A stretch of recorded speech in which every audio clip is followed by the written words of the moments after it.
السلام علیکم ورحمۃ اللہ تعالی وبرکاتہ۔ نحمده ونصلي ونسلم على رسوله الكريم اما بعد فاعوذ باللہ من الشیطان الرجیم بسم اللہ الرحمن الرحیم ان اللہ وملائکتہ یصلون علی النبی یا ایھا الذین آمنوا صلوا علیہ وسلموا تسلیما اللهم صل علی سیدنا ومولانا محمد معدن الجود والکرم وآلہ الکرام وابنہ الکریم وبارک وسلم صلاۃ وسلام علیک یا رسول اللہ صلی اللہ تعالی علیہ وسلم۔ حدیث نمبر 9، حدیث گڑھنے والا جہنمی ہے، یعنی جھوٹی حدیث بیان کرنے والا جہنمی ہے۔ یہ بات اس حدیث پاک کے اندر بیان کی گئی ہے۔ حدیث پاک کی سند اور متن: سمعت ربعی بن حراش یقول سمعت علی یقول قال النبی صلی اللہ علیہ وسلم لا تکذبوا علی فإنہ من کذب علی فلیلج النار۔ ربعی بن حراش کہتے ہیں کہ میں نے حضرت علی رضی اللہ تعالی عنہ کو یہ کہتے ہوئے سنا کہ نبی کریم صلی اللہ علیہ وسلم نے ارشاد فرمایا کہ مجھ پر جھوٹ مت باندھو، کیونکہ جو مجھ پر جھوٹ باندھے گا وہ ضرور جہنم میں داخل ہوگا۔ اور نبی پاک صلی اللہ علیہ وسلم پر جھوٹ باندھنے کا مطلب کہ جھوٹی حدیث بیان کرنا، کوئی ایسی بات بیان کرنا جو رسول پاک صلی اللہ علیہ وسلم نے ارشاد نہیں فرمائی، جو ایسی بات بیان کرے کہ وہ رسول پاک صلی اللہ علیہ وسلم کی حدیث نہیں اور اس کو حدیث کے طور پر پیش کرے، تو اس کے تعلق سے اس حدیث پاک میں یہ وعید آئی کہ وہ شخص جہنمی ہے، جہنم میں داخل ہوگا۔ اس حدیث کے راویوں میں ربعی بن حراش اور حضرت علی رضی اللہ تعالیٰ عنہ خاص طور پر قابل ذکر ہیں، لہٰذا حدیث کی شرح بیان کرنے سے پہلے ان دونوں مقدس بزرگوں کے احوال بیان کیے جاتے ہیں۔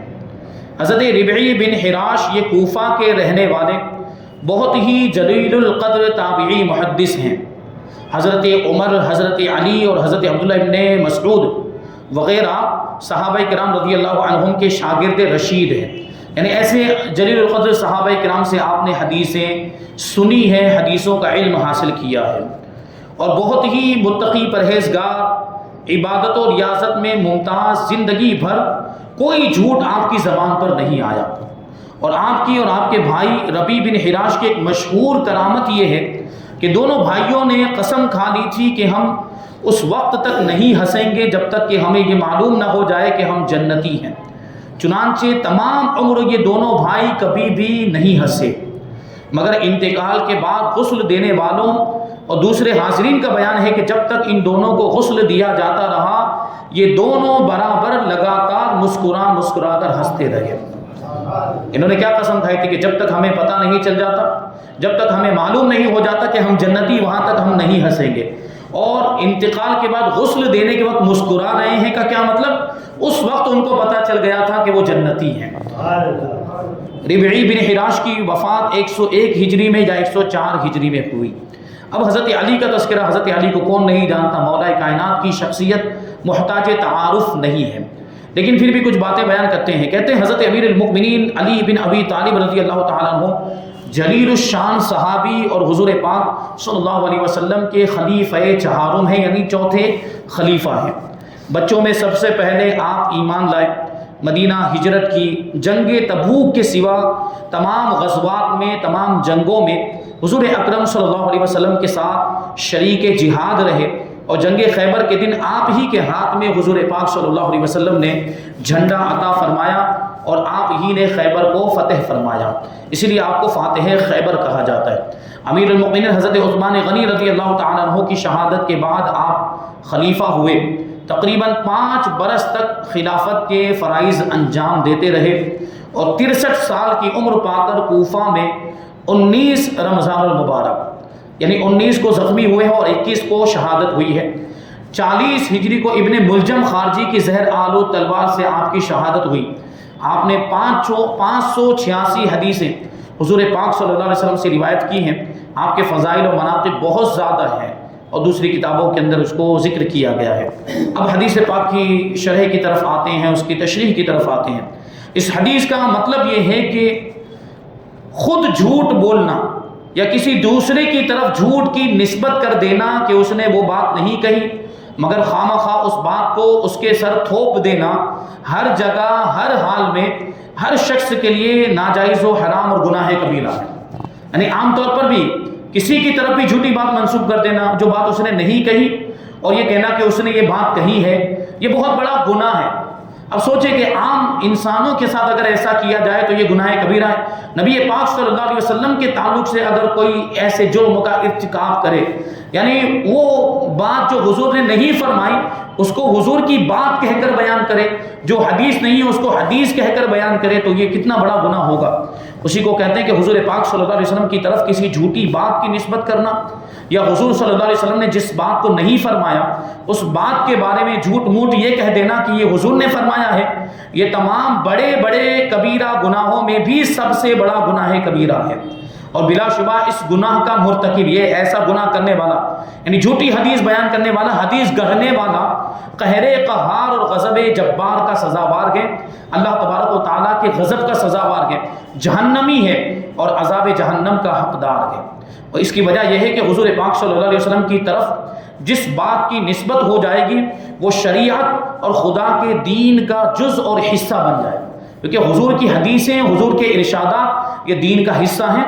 اسلام کا حصہ ہیں، شریعت کا حصہ ہیں۔ اور اگر کوئی جھوٹی حدیث بیان کرے گا تو وہ جھوٹی حدیث بھی اگر لوگ اس پر مان لیں گے، اس کو یقین کر لیں گے کہ یہ بھی حدیث ہے، تو وہ بھی دین کا حصہ اس کو سمجھنے لگ جائیں گے۔ تو اس طرح حضور پاک صلی اللہ علیہ وسلم پر جھوٹ باندھنا یہ خدا پر بھی جھوٹی تہمت لگانا ہو جائے گا، اور ظاہر ہے کہ اللہ اور رسول پر افترا کرنا اور جھوٹی تہمت لگانا کتنا بڑا اور کس قدر خوفناک گناہ ہے۔ اس لیے ایسے مردود اور خبیث شخص کا ٹھکانہ جہنم کے سوا اور کیا ہو سکتا ہے۔ اسی لیے حضور پاک صلی اللہ علیہ وسلم نے فرمایا کہ جو شخص مجھ پر کوئی جھوٹی بات بولے، یعنی میری نہ کہی ہوئی بات کو خواہ مخواہ میری طرف منسوب کرے اور کہے کہ اس بات کو حضور صلی اللہ علیہ وسلم نے فرمایا ہے، وہ جہنم میں جائے گا۔ ابھی اس حدیث سے کیا فائدے حاصل ہوتے ہیں، کیا مسائل نکلتے ہیں، اس کو بیان کرتے ہیں۔ اس حدیث کو امام مسلم نے اپنے مقدمہ کتاب میں، امام ترمذی نے کتاب العلم میں اور مناقب نے، اور امام ابن ماجہ نے کتاب النیت میں ذکر کیا ہے۔ اس حدیث کی بعض روایتوں میں متعمدن کا لفظ بھی آیا، اور متعمدن کا معنی ہوتا ہے جان بوجھ کر، یعنی جو شخص جان بوجھ کر مجھ پر جھوٹ باندھے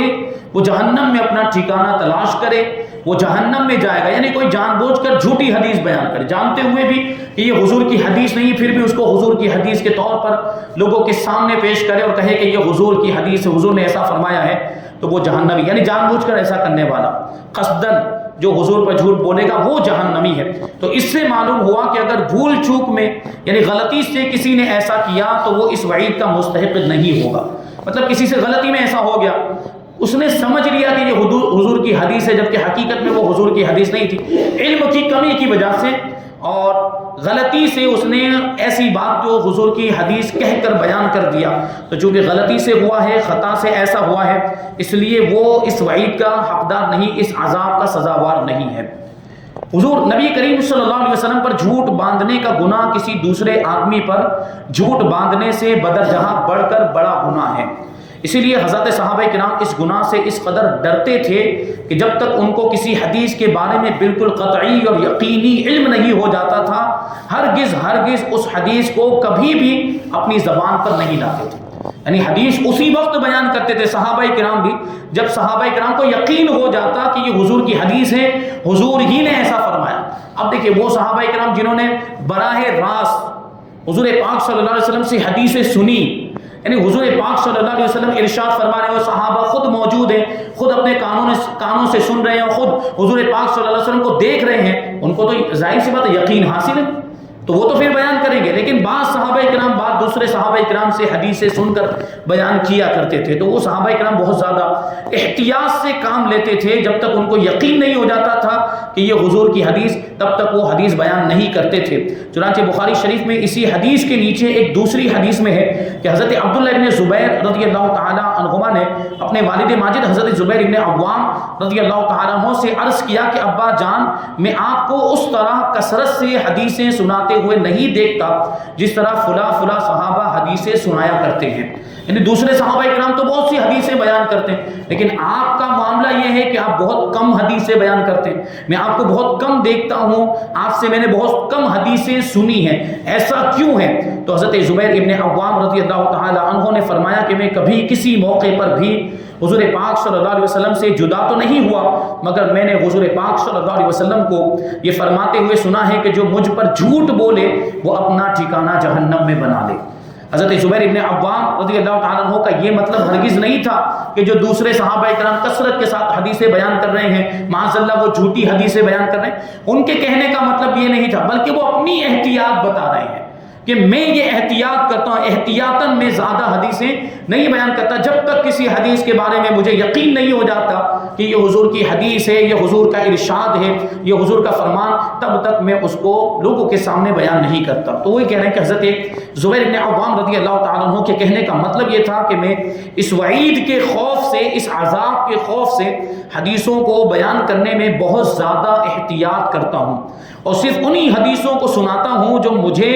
اچھی طرح یاد ہیں اور جن کے بارے میں پورے وثوق اور یقین اور اعتماد اور بھروسے کے ساتھ میں جانتا ہوں کہ یہ فرمان رسول صلی اللہ علیہ وسلم ہے۔ اور باقی دوسرے صحابہ کرام جو مجھ سے زیادہ حدیثیں بیان کرتے ہیں، چونکہ وہ مجھ سے زیادہ حدیثوں کو یاد کیے ہوئے ہیں، اس لیے وہ مجھ سے زیادہ تعداد میں حدیثیں سنایا کرتے ہیں۔ اس طرح مشہور صحابی حضرت انس ابن مالک رضی اللہ تعالیٰ عنہ نے بھی فرمایا کہ مجھ کو زیادہ تعداد میں حدیثیں بیان کرنے سے یہ بات روکتی ہے کہ حضور صلی اللہ علیہ وسلم نے فرمایا ہے کہ جو مجھ پر جھوٹ بولے وہ جہنم میں اپنا ٹھکانہ بنا لے۔ اسی طرح امیر المؤمنین حضرت عمر رضی اللہ تعالیٰ عنہ کا تو یہ طریقہ تھا کہ اگر کوئی شخص ان کو کوئی حدیث سناتا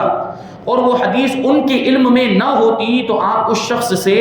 اس حدیث پر گواہ طلب کرتے تھے، یعنی تم اس پر گواہ پیش کرو، شرعی گواہ کہ یہ حضور کا فرمان، یہ حضور کی حدیث، اس کو ثابت کرو تب جا کے میں مانوں گا،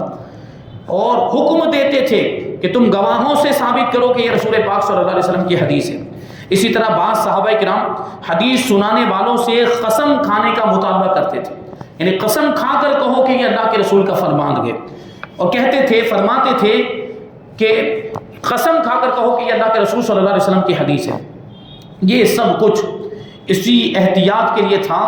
کہ کوئی شخص اپنی طرف سے گڑھ کر جھوٹی حدیث نہ سنائے۔ جھوٹی حدیث یعنی فرضی حدیث، گھڑی ہوئی حدیث، اپنی طرف سے بنائی ہوئی۔ جو لوگ حیران ہو کہ کس طرح حدیث گڑھ لیتے ہیں، ان کی معلومات کے لیے عرض کرتے ہیں کہ آج کے دور میں یہ معاذ اللہ حدیث بہت عام کر دی گئی۔ مثال کے طور پر کہ حضور پاک صلی اللہ علیہ وسلم نے فرمایا کہ کافر کو کافر نہیں کہنا چاہیے، معاذ اللہ، یہ بات مشہور ہو گئی۔ یعنی ایک مثال کے طور پر بیان کر رہے ہیں جھوٹی حدیثیں کیسے مشہور ہو جاتی ہیں، یعنی لوگوں کے ذہن میں سوال پیدا ہوتا ہوگا کہ کون ایسا کر سکتا ہے، ایسا ہوتا ہے، یہ حدیث مشہور ہو گئی، حدیث کے طور پر یہ جملہ مشہور ہو گیا کہ کافر کو بھی کافر نہیں کہنا چاہیے۔ بھائی کیوں؟ بھائی وہ کافر ہے تو کافر کیوں نہیں کہیں گے؟ کوئی ہم سے پوچھے گا، یہ الگ بات ہے، ہم تسبیح لے کر نہیں بیٹھ جائیں کافر کافر، کوئی ہم سے پوچھے گا اور ہمیں اس کے عقیدے کے بارے میں معلوم ہے یقینی طور پر کہ اس کا عقیدہ کفری عقیدہ ہے، تو پھر اس کو کافر کیوں نہیں کہیں گے؟ تو یہ بات مشہور ہو گئی۔ جس کے دل میں ذرا بھی حضور کی محبت کی جھلک ہے وہ فوراً جان جائے گا کہ یہ حضور پاک صلی اللہ علیہ وسلم پر تہمت ہے، کہ تسلیم بھی ہے کہ ہے تو کافر مگر کہو نہیں، مان رہا ہے کہ کافر ہے پھر کہنا کیوں نہیں۔ اسی طرح چوروں کا گروہ بھی کل کو حدیث بیان کرے گا کہ حضور پاک صلی اللہ علیہ وسلم نے فرمایا کہ چور کو چور نہیں کہنا چاہیے، یعنی چور اپنے سپورٹ میں ایسی کوئی حدیث بنا دیں گے۔ تو کمال کی بات یہ ہے کہ جب وجہ دریافت کرو تو بتاتے ہیں کہ کیا خبر جس کافر کو آج کافر کہہ رہے ہو اس کا مرتے وقت اسلام پر خاتمہ ہو، کوئی ان سے دریافت کرے کہ اس طرح تو کسی مسلمان کو بھی مسلمان نہیں کہنا چاہیے، کہ کیا خبر مرتے وقت کفر پر خاتمہ ہو جائے۔ چور کی چوری پکڑنی ہو تو ان سے دریافت کریں کہ یہ حدیث کہاں ہے، تو پھر پلٹی کھائیں گے کہ حضرت عمر کا قول ہے۔ جب اس چور کا پیچھا کرو اور اس کا ہی حوالہ طلب کرو تو فرار اختیار کریں گے، یعنی حضرت عمر کی حدیث یہ بھی پوچھا جائے کہ حضرت عمر نے یہ کہاں فرمایا، اس کا حوالہ دو، تو اس کا حوالہ بھی نہیں دے پائیں گے۔ ان عقل کے دشمنوں سے پوچھو کہ کافر کو کافر نہ کہیں گے تو پھر کیا مسلمان کو کافر کہیں گے؟ اللہ تبارک و تعالیٰ نے کافروں کا لفظ کس کے لیے فرمایا؟ اللہ تبارک و تعالیٰ خود کہہ رہا ہے، قل یا ایھا الکافرون۔ اللہ تبارک و تعالیٰ حضور کو حکم دے رہا ہے کہ آپ فرمائیں اے کافروں۔ اللہ تو حکم دے رہا ہے کہ کافر کو کافر کہا جائے، اور یہ لوگ کہتے ہیں کہ کافر کو کافر نہیں کہنا چاہیے۔ دراصل جن حضرات نے خود اللہ اور اس کے محبوب صلی اللہ علیہ وسلم کی شان میں گستاخیاں اور گالیاں کتابوں میں لکھی ہے، جس کی وجہ سے تمام دنیا کے مسلمانوں نے فتویٰ دیا ہے کہ ایسے عقیدہ رکھنے والے مسلمان نہیں، ان کے پیچھے نماز نہیں ہوگی، تو پھر ان لوگوں نے اپنے سپورٹ میں یہ فرضی حدیث گڑھ لی ہے کہ کافر کو کافر نہ کہو تاکہ یہ بچ جائے، لیکن یہ بچنے والے نہیں ہیں۔ بہرحال یہ سب احتیاط کا تقاضا ہے کہ یقین کے ساتھ معلوم ہو کہ یہ حدیث ہے تو پھر اس کو بیان کیا جائے، اور کہہ رہے کہ یہ سب اسی احتیاط کے لیے تھا کہ کوئی شخص اپنی طرف سے گڑھ کر جھوٹی حدیث نہ سنائے۔ اسی طرح حضرات تابعین اور تبع تابعین بلکہ تمام معتمد محدثین کا یہی طریقہ تھا کہ حدیثوں کے بیان کرنے میں بے حد احتیاط سے کام لیتے تھے، ایک لفظ کے عدل بدل کو بھی گوارا نہیں کر سکتے تھے، کیونکہ حدیث گڑھ لینے کا کتنا گناہ اور عذاب ہے، اس خوف سے ہر وقت یہ لوگ لرزہ بر اندام رہتے تھے، کانپتے رہتے تھے۔ اس لیے زمانہ حال کے علماء اور واعظین، مقررین، بیان کرنے والوں کے لیے بھی لازم ہے کہ وہ حدیثوں کو بیان کرنے میں پوری احتیاط سے کام لیں، اور جو اصل مضمون حدیث کا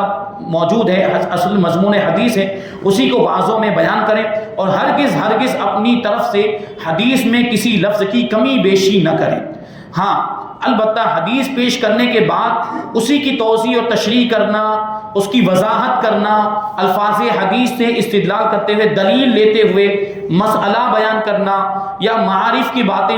باتیں بیان کرنا، یا کچھ نکات اور پوائنٹ کی باتیں بیان کرنا، یہ بلا شبہ جائز ہے، بلکہ یہ نہایت ہی پسندیدہ طریقہ ہے، اور سلف صالحین کا یہ طریقہ ہے، نیک لوگوں کا، بزرگان دین کا یہ طریقہ کہ حدیثیں بیان کرنے کے بعد اس حدیث کو سمجھانے کے لیے اس کی تشریح کرتے ہیں۔ جیسے کہ ابھی ہم نے یہ درس شروع کیا، اس کا مطلب یہ ہے کہ حدیث بیان کرنے کے بعد اس کو سمجھایا جائے، اس کی تشریح کی جائے، اس کی وضاحت کی جائے۔ آگے چوتھی بات ہے کہ جھوٹی اور من گھڑت حدیثوں کو محدثین کی اصطلاح میں حدیث موضوع کہا جاتا ہے۔ جھوٹی حدیث کو کیا کہا جاتا ہے؟ حدیث موضوع۔ اور جھوٹی حدیث گڑھ لینے والے کو واضع الحدیث یا وضاع الحدیث کہتے ہیں۔ جھوٹی حدیثیں گڑھنے والوں کو سلطان اسلام بطور تعزیر کوڑوں کی مار مارے گا، یعنی اگر اسلامی حکومت ہو اور بادشاہ اسلام موجود ہو اور کسی کے بارے میں شرعی ثبوت سے یہ بات معلوم ہو جائے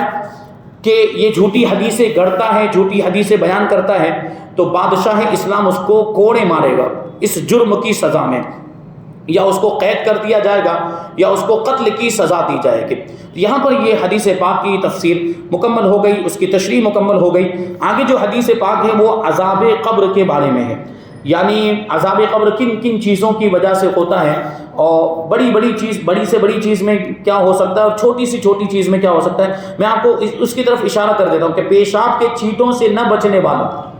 جان بوجھ کر کوئی پیشاب کے چھینٹوں سے نہ بچے، اسے بھی عذاب قبر، اللہ کے رسول صلی اللہ علیہ وسلم نے ارشاد فرمایا کہ عام عذاب قبر اسی کی وجہ سے ہوتا ہے، پیشاب کے چھینٹوں سے نہ بچنے کی وجہ سے۔ تو آدمی کے کپڑے ناپاک ہو جاتے ہیں اور آدمی کا بدن بھی ناپاک ہو جاتا ہے، اس لیے ہرگز